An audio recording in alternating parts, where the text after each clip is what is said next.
Rêveberiya karên aveya Tirkiye DSİ li bajarokê Gimgimê Anko Vartoya Mûşê bendava Alparslan 2 çê dike.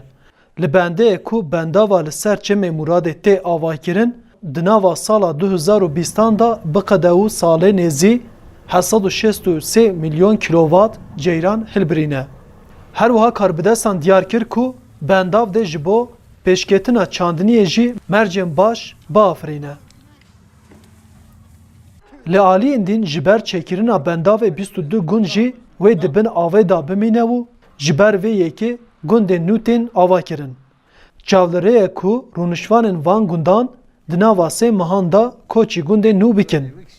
Lê gundî dibêjin erdê wan yê çandiniyê û avahiyên wan tevahî dibin avê da dimîne. Her wiha gundî diyar dikin ku pereyê ku dewlet ji bo zirarê dide wan jî pir kêm e û ew ji ber vê yekê maqdûr bûne.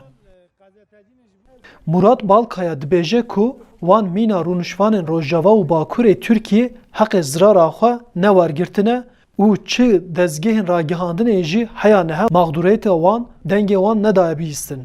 Çawa li ciyê dinê hek daye wan, hukuk daye wan, erdê wan bi çawa bi çi şeklî bi çi perê hatiye kirin, em dixwazin vê erdê me vê evê me bi wî tiştê were kirin. Çünkü vî barajê hatiye ketiye vera. Tu dibînî avan evê me, avan ciyê heywanê me, evê me tu tişkî ji me re nema.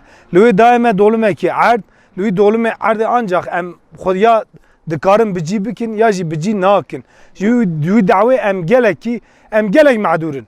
Nişteciyên ji wan gundên ku wê dibin avê da bimîne, Taceddin Kaya karê sewalkariyê dike.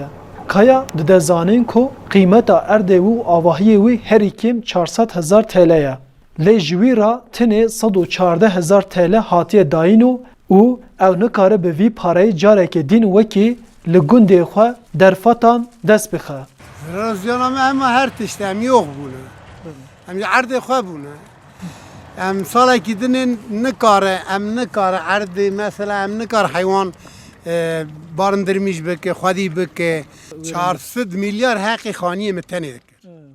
Piştî çêkirina bendavê gundiyan çavkaniyên debara xwe winda kirine û ji ber vê yekê piraniya rûnişvanan jî koçî bajarên li Rojavayê Tirkiye kirine. Osman Balkaya jî vê rewşê wiha tîne ziman. Mesela me livra, yonca, mısır, şeker pancarı, yani me tarımcılık pır dikir. Ana ev her tişte me çu. Sulak araziye me tevçu, em tevçun kırsal alanı. Yani ev insanı me zorunlu göçtkin. Mesela set khane me ana livra ma 48 khane. 52 khane me ana göç kirin zorunlu. Pır insanı me ana hak sahibinin hak evi nedani. Herî dawiyê rûnişvanê gundê Tepe Necat Balkaya jî got ku hêj pizgirêkên wan nehatine çareserkirin, bendav dê di meha adarê da avê bigire û gundê wan dê dibin avê da bimîne.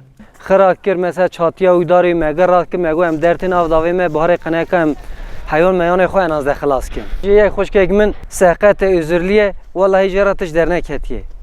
Bi xudê em madûrin yani em vî tiştanê ji dewletê ew dikin. Biraz me re yardımcı bin.